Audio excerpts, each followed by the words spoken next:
안녕하세요. 여러분, 오늘 영상에서는 세상에서 가장 가난했지만 동시에 가장 부유한 사랑을 남긴 한 성직자의 이야기를 전해드리려 합니다. 그 이름은 바로 유경촌 티모테오 주교님. 배우이자 전 문화체육관광부 장관으로 잘 알려진 유인촌 장관의 동생으로서 그는 누구보다도 조용히 그러나 강렬하게 자신의 삶을 불살랐습니다. 화려한 무대나 명예의 중심이 아닌 가장 낮은 곳에서 가장 힘든 이들과 함께한 그의 발자취는 지금도 많은 사람들의 가슴을 울리고 있습니다. 여러분 혹시 생각해 보신 적 있으신가요? 어떤 이는 권력을 손에 쥐고도 더욱 욕망을 키우지만 어떤 이는 권위를 지녔음에도 스스로를 낮추며 가장 가난한 이웃 곁을 지킵니다. 바로 그런 길을 선택한 분이 유경촌 주교님이었습니다. 그래서 사람들은 그를 세상에서 가장 가난한 주교라고 불렀습니다. 하지만 역설적으로 그 가난함 속에서 누구보다 넉넉한 사랑을 나눈 분이기도 했습니다. 여러분, 이 영상을 끝까지 시청해 주신다면 단순히 한 성직자의 삶을 넘어서 우리 사회가 진정으로 잃어버린 가치가 무엇인지 함께 성찰하게 되실 겁니다. 그리고 이 자리를 빌려 꼭 말씀드리고 싶습니다. 영상을 시청해 주셔서 진심으로 감사드립니다. 구독과 좋아요, 그리고 댓글은 제가 앞으로 더 좋은 컨텐츠를 준비하는데 큰 힘이 됩니다. 여러분의 관심과 응원이 큰 격려가 됩니다. 유경촌 주교님의 이야기는 단순히 과거의 기록이 아닙니다. 그것은 오늘을 살아가는 우리 모두에게 던져지는 질문입니다. 성공이란 무엇인가? 부와 명예, 권력일까? 아니면 낮은 곳에서 나누고 사랑하는 삶일까? 형조차 몰랐던 동생의 진심, 그리고 마지막 순간에 남긴 고백은 지금 이 순간 우리 사회에 여전히 묵직한 울림을 전하고 있습니다. 오늘 우리는 그의 삶을 6장의 여정으로 따라가 보려 합니다. 어린 시절의 선택, 청빈한 일상, 남몰래 이어진 기부와 봉사, 사회적 약자들과 함께했던 현장, 그리고 마지막 남긴 유언까지. 이야기의 끝에는 반드시 우리 자신에게 되묻게 될 것입니다. 나는 오늘 누구와 함께하고 있는가? 그리고 무엇을 위해 살아가고 있는가? 그럼 지금부터 첫 번째 여정을 열어보겠습니다. 유경촌 주교님이 어떤 어린 시절과 청년 시절을 보냈고 어떻게 세상과 조금 다른 길을 걷게 되었는지 함께 살펴보겠습니다. 유경촌 주교님의 어린 시절은 특별하지 않았습니다. 화려한 배경이나 풍족한 조건 속에서 자란 것도 아니었습니다. 그러나 그는 아주 이른 나이부터 남들과는 조금 다른 감수성과 마음가짐을 지니고 있었습니다. 다른 아이들이 세상의 즐거움과 경쟁에 몰두할 때 그는 사람들의 고통과 눈물에 더 쉽게 마음이 움직였습니다. 어린 시절부터 남을 돕는 일에 기쁨을 느꼈고 그 마음은 시간이 지나도 흐려지지 않았습니다. 형인 유인촌 장관은 연극과 연예계, 그리고 정치 무대에서 이름을 알렸습니다. 형은 늘 대중의 스포트라이트를 받으며 세상 한복판을 걸었습니다. 반면 동생은 정반대의 길을 택했습니다. 남들이 알아주지 않는 조용한 길, 그러나 하느님과 이웃을 향한 길이었습니다. 어린 시절부터 그는 본능적으로 높은 자리보다는 낮은 곳, 많이 가지는 것보다 나누는 삶을 더 소중히 여겼습니다. 청년 시절에 그는 학업에서도 성실했지만 무엇보다도 신앙과 봉사에 깊이 몰두했습니다. 친구들과 함께 어울려도 늘 소외된 이웃을 잊지 않았습니다. 교회 청년회에서 활동하며 가난한 이웃을 방문하고 직접 땀 흘리며 돕는 일을 주저하지 않았습니다. 주변 사람들은 그를 두고 이렇게 말하곤 했습니다. 경춘이는 또래들과 달랐다. 늘 자기보다 남을 먼저 생각하는 아이였다. 여러분, 혹시 인생에서 중요한 선택을 내려야 하는 순간을 떠올려 보신 적 있나요? 유경촌 주교님에게도 그런 순간이 찾아왔습니다. 대학에 진학해보다 안정된 직업을 얻고 평범한 삶을 살 수도 있었습니다. 그러나 그는 자신이 가진 재능과 시간을 오롯이 교회와 사회적 약자를 위해 쓰기로 결심했습니다. 그것은 단순히 종교적인 선택이 아니라 삶 전체를 걸고 내린 결단이었습니다. 신학교 시절 그는 누구보다도 검소했습니다. 다른 학생들이 작은 사치를 즐길 때에도 그는 자신에게 엄격했습니다. 주머니 속의 돈은 늘 비어 있었지만 그 빈자리에는 더 큰 마음이 자리하고 있었습니다. 학우들은 종종 농담처럼 말했습니다. 경촌이는 늘 돈은 없는데 마음은 제일 부자다. 그 말은 단순한 농담이 아니었습니다. 훗날 그의 삶 전체를 설명하는 예언 같은 말이었습니다. 이 시기의 선택이 결국 훗날 그를 세상에서 가장 가난한 주교로 이끌었습니다. 그러나 동시에 그 길은 가장 많은 이들에게 희망을 나누는 부유한 길이 되었습니다. 그는 이미 청년 시절부터 자신이 어떤 삶을 살아야 하는지 분명히 알고 있었습니다. 그것은 세상의 눈으로 보면 손해일 수 있었지만 하느님의 눈과 이웃의 눈으로 보면 가장 가치 있는 길이었습니다. 여러분은 어떠신가요? 우리는 종종 안정과 안락을 좇습니다. 그러나 유경춘 주교님은 안정 대신 희생을, 안락 대신 봉사를 택했습니다. 그 차이가 바로 그의 삶을 특별하게 만들었습니다. 이 선택이 훗날 그의 모든 발걸음을 규정했고 결국 마지막 순간까지도 흔들리지 않는 신념으로 이어졌습니다. 이제 우리는 주교님의 초기 결심에서 한 걸음 더 나아가 실제로 사제와 주교로서 어떤 삶을 살아갔는지 살펴보려 합니다. 그 삶은 단순히 종교인의 길을 넘어 인간 존재의 본질에 대한 대답이기도 했습니다. 유경춘 주교님을 기억하는 사람들은 하나같이 말합니다. 그는 주교라는 높은 지위와 권위를 지녔지만 그 모습 어디에서도 위엄이나 특권을 찾을 수 없었다고. 오히려 그는 늘 검소했고 자신을 낮추며 살아갔습니다. 사람들은 주교라고 하면 보통 넓고 편안한 집, 좋은 자동차, 여유로운 생활을 떠올립니다. 그러나 유경춘 주교님에게는 그런 이미지는 전혀 어울리지 않았습니다. 그는 주교가 되기 전부터 타던 작은 경차를 끝까지 고집했습니다. 누군가가 주교님, 이제는 좋은 차를 타셔야 하지 않겠습니까? 라고 권유했을 때 그는 미소를 지으며 이렇게 대답했습니다. 아닙니다. 이 차로도 충분합니다. 택시 기사님들의 삶을 생각하면 제 차는 오히려 과분한 겁니다. 그는 한여름 무더위 속에서도 자동차에 에어컨을 켜지 않았습니다. 땀을 흘리며 운전하면서도 잠깐 창문을 열면 됩니다. 전기와 기름을 아끼는 것이 더 낫습니다. 라고 말하곤 했습니다. 이런 태도는 단순한 절약을 넘어 권위와 편안함보다 이웃과의 연대를 더 중요하게 여긴 그의 철학을 보여주는 장면이었습니다. 그를 가까이에서 모셨던 신부님들은 주교님의 소박함을 지금도 잊지 못한다고 회상합니다. 보통 주교가 되면 사람들의 태도가 달라집니다. 그런데 유경춘 주교님 곁에서는 그런 위압감이 전혀 없었어요. 오히려 우리가 주교님을 챙겨야 할 만큼 너무 소박하셨습니다. 여러분, 한번 생각해 보시겠습니까? 우리는 흔히 지위가 높아지면 더 좋은 환경과 더 많은 대우를 받는 것이 당연하다고 여깁니다. 하지만 유경춘 주교님은 정반대의 길을 걸었습니다. 그는 권위를 자신을 위해 쓰지 않았습니다. 오히려 지위가 높아질수록 더 낮은 자리로 내려가야 한다고 믿었습니다. 그 철학은 말이 아니라 행동으로 드러났습니다. 그는 늘 같은 음식을 먹고 같은 옷을 입고 같은 거리를 걸었습니다. 자신을 위한 사치에는 인색했지만 이웃을 위한 나눔에는 누구보다도 관대했습니다. 생활비 대부분을 어려운 이웃과 공동체에 내어주었고 자신은 최소한으로만 사용했습니다. 그것은 단순한 절약이 아니라 신념이었고 신앙이었습니다. 여러분은 혹시 이런 질문을 스스로에게 던져본 적 있으신가요? 권위와 지위란 무엇을 위해 존재해야 하는가? 단지 개인의 편안함과 특권을 위해서일까요?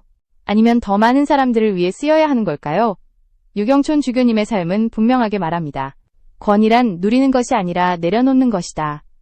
이런 태도 덕분에 그는 사람들에게 더욱 따뜻한 존재로 다가갈 수 있었습니다. 그는 높은 자리에 있는 주교라기보다 늘 곁에서 함께 걸어주는 이웃이었습니다. 그래서 사람들은 그를 존경했고 세상에서 가장 가난한 주교라는 이름이 주어졌지만 동시에 가장 부유한 주교로 기억하게 되었습니다. 이제 우리는 그의 검소한 생활을 넘어서 실제로 어떻게 그 검소함이 나눔과 봉사로 이어졌는지를 살펴보려 합니다. 그가 남몰래 실천한 기부와 명동밥집을 비롯한 공동체 활동이 바로 다음 이야기의 주제가 될 것입니다. 유경춘 주교님의 삶에서 빼놓을 수 없는 것은 바로 남몰래 이어진 기부와 봉사 활동입니다. 그는 자신의 수입 대부분을 자신을 위해 쓰지 않고 사회적 약자와 도움이 필요한 사람들을 위해 사용했습니다. 이 사실은 그가 세상을 떠난 뒤에야 점차 알려지기 시작했습니다. 주교님은 단순히 돈을 나누는 것을 넘어 시간을 내어 직접 현장을 찾아 봉사했습니다.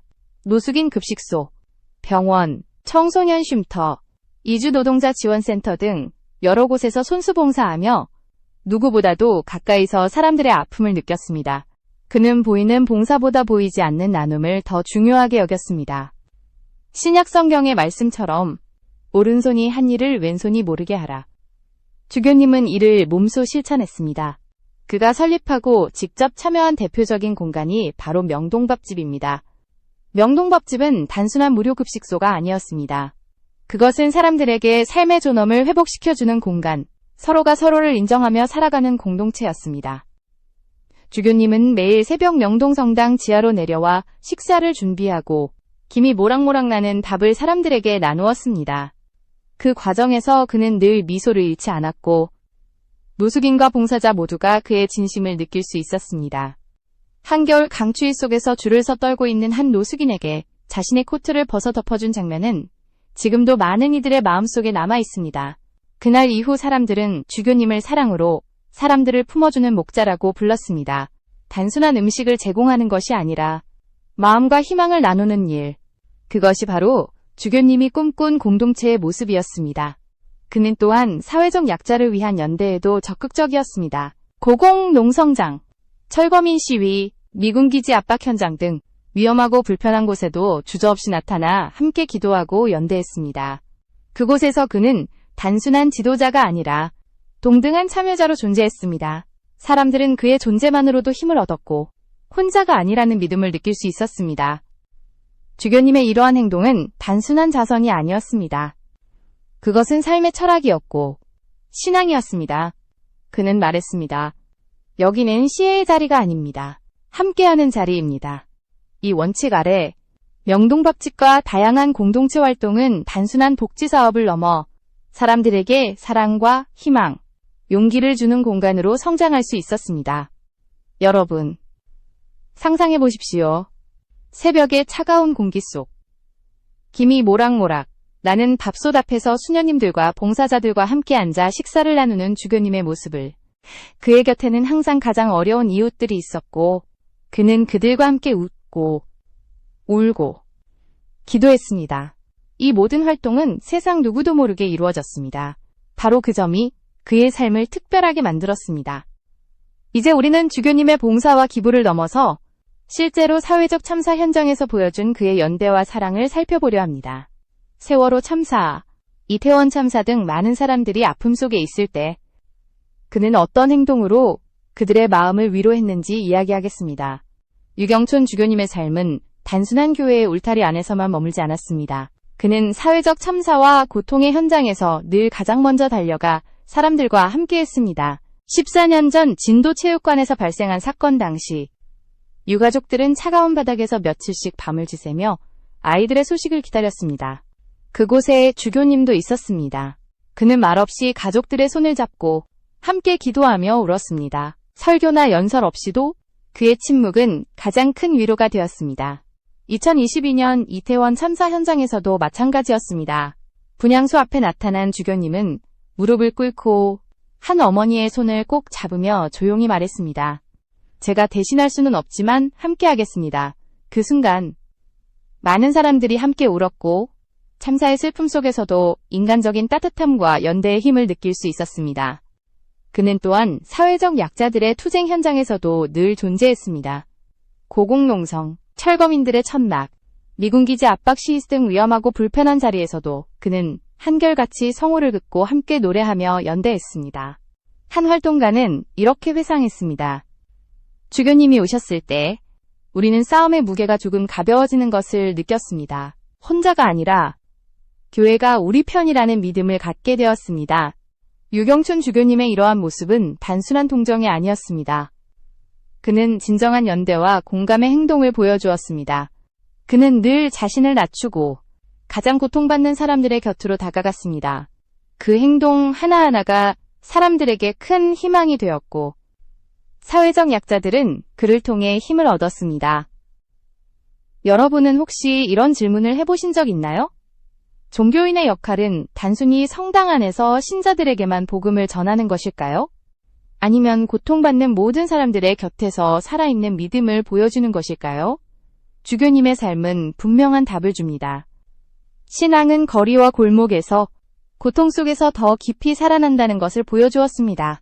한 기자가 주교님에게 묻습니다. 주교님, 위험한 곳에 가시는데 두렵지 않으십니까? 잠시 눈을 감은 후 주교님은 조용히 대답했습니다.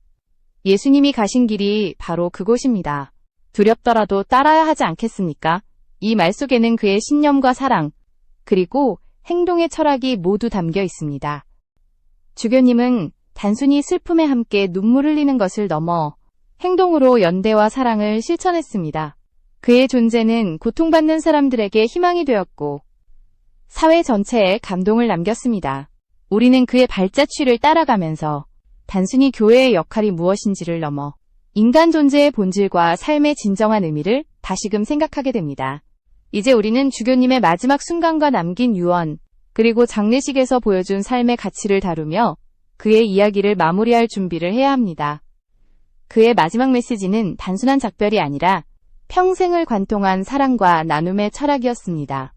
유경춘 주교님의 마지막 순간은 그의 삶을 온전히 보여주는 장면이었습니다. 그는 세상을 떠나기 전 이렇게 말했습니다. 가난한 사람들 곁에서 더 함께하고 싶은 일이 많았는데 함께하지 못해 마음이 아픕니다. 단순한 작별 인사가 아니었습니다. 평생 동안 지켜온 신념과 사랑, 그리고 나눔의 철학이 압축된 마지막 고백이었습니다. 이 말을 듣는 사람들은 숨을 삼키며 눈물을 흘렸습니다. 가까운 가족조차 알지 못했던 그의 속마음이 마지막 순간에서야 드러난 것입니다. 형인 유인촌 장관도 깊은 충격과 감동 속에 이렇게 말했습니다. 동생이 그런 마음을 품고 있었다는 걸 이제야 알았습니다. 제가 알던 동생보다 훨씬 더 깊은 사람이었습니다. 주교님은 화려한 명예도 큰 재산도 남기지 않았지만 사람들의 가슴 속에는 깊은 울림을 남겼습니다. 그의 삶과 유언은 단순히 개인의 이야기를 넘어 우리 사회가 다시금 고민해야 할 진정한 성공과 가치에 대한 질문을 던집니다. 더 높은 자리, 더 큰 부, 더 많은 권력, 아니면 더 깊은 사랑과 나눔. 그의 삶은 분명한 답을 보여주었습니다. 장례식이 열린 명동성당에는 폭염 속에서도 수많은 사람들이 모였습니다. 손에 작은 꽃을 든 사람, 묵주를 돌리는 노숙인, 조용히 눈물을 흘리는 신자들, 모두가 한 사람의 삶을 기리기 위해 모였습니다. 그 광경은 마치 거대한 기도와도 같았고 침묵조차 울림이 되어 성당 안으로 흘러들어갔습니다. 장례 미사 중 울려 퍼진 성가의 선율은 벽돌 하나하나에 스며들듯 퍼졌고 참석한 사람들의 마음을 무겁게 감쌌습니다. 사람들은 주교님의 삶이 남긴 흔적을 회상하며 이야기했습니다. 주교님 덕분에 살았습니다. 주교님이 제게 손을 내밀어 주셨습니다. 단순한 애도의 자리가 아니라 그의 삶이 남긴 빛을 확인하는 시간이었습니다. 주교님이 세운 명동밥집과 공동체는 지금도 그의 정신을 이어가고 있습니다. 무료 급식과 봉사활동은 단순히 음식을 제공하는 차원을 넘어 사람들의 삶을 지지하고 희망을 전하는 공간으로 자리 잡았습니다. 이주 노동자, 노숙인, 철거민 등 사회적 약자들은 여전히 그의 발자취를 따라 도움을 받고 있습니다. 그가 남긴 것은 눈에 보이는 건물이 아니라 사람들의 마음과 공동체의 정신이었습니다. 많은 사회학자와 신학자들은 주교님의 삶과 마지막 고백을 두고 연구하고 분석합니다. 소유와 권력, 성공의 시대에서 인간이 지녀야 할 진정한 가치는 무엇인지, 사회 속 종교인의 역할은 무엇인지 묻습니다. 그의 삶은 분명한 답을 제시합니다. 사랑과 나눔, 낮은 곳으로 내려가는 겸손이야말로 세상을 변화시키는 힘이라는 사실을 보여주었습니다. 마지막 순간, 촛불이 서서히 꺼져가는 장례식장의 고요 속에서도 그의 메시지는 여전히 살아있었습니다. 지금 곁에 누군가 있다면 그 사람에게 사랑을 나누십시오. 그것이 바로 유경춘 주교님이 남기신 마지막 가르침이었습니다. 그의 삶은 끝이 아니라 새로운 시작이었고 그의 정신은 우리 안에서 계속 이어지고 있습니다. 여러분, 잠시 멈춰 주변을 돌아보십시오. 작은 미소, 따뜻한 손길, 한마디 격려. 우리가 나누는 모든 사랑은 누군가의 삶을 바꾸고 기억 속에 오래 남습니다. 유경춘 주교님의 삶은 바로 그것을 우리에게 가르쳐 주었습니다. 이제 우리는 그의 여정을 끝까지 따라왔습니다. 어린 시절의 선택, 청빈한 생활, 남몰래 이어진 기부와 봉사, 사회적 약자들과 함께한 순간, 마지막 유언과 장례식까지 그의 발걸음 하나하나가 우리에게 질문을 남깁니다. 당신은 오늘 누구와 함께하고 있습니까? 어떤 사랑과 나눔을 실천하고 있습니까? 주교님이 남긴 것은 단순히 기억 속의 한 인물이 아닙니다. 그것은 삶의 철학과 사회적 메시지, 그리고 우리가 실천해야 할 사랑의 길입니다. 오늘 하루, 잠시 멈춰 주위를 돌아보십시오. 작은 손길과 미소, 사랑을 나누는 행동이 세상을 바꾸는 시작이 될 수 있습니다. 유경촌 주교님의 삶은 그렇게 계속 이어집니다. 이로써 유경촌 주교님의 이야기, 8장의 여정은 마무리됩니다. 그의 삶과 마지막 메시지가 여러분의 마음속에도 깊이 남기를 바랍니다.